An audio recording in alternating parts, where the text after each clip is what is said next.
অনিলবাবু সরকারি চাকরিজীবী homeopath doctor হিসেবে প্রবেশ করেছিলেন ডাক্তারি জগতে।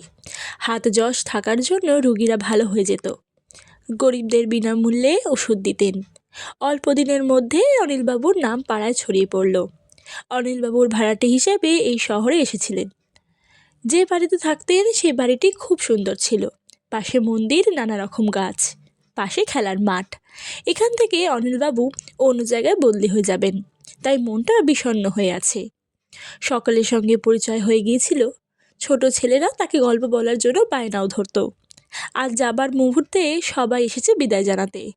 গাড়িতে সব মাল তোলা হচ্ছে। এমন সময় দেখলেন একটা বাচ্চা আসেনি, পিন্টু নাম তার। পিন্টুর প্রতিদিন অভ্যাস ছিল বাগান থেকে ফুল তোলা, বাড়ির পুজোর জন্য। তা থেকে কিছু ফুল অনিলবাবুকে দিয়ে যেত। সেই পিন্টু কিছুদিন আগে হঠাৎ জ্বর আর বমিতে কাহিল হয়ে পড়ে। বাবা বাড়ি নেই। মা সীতা ও পিন্টুর দাদা ছুটে এসেছিল অনিলবাবুর কাছে ওষুধ আনার জন্য।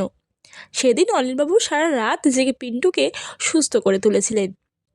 সেজন্য সেই পিন্টুর সঙ্গে অনিলবাবুর একটা আলাদা সম্বন্ধ ছিল।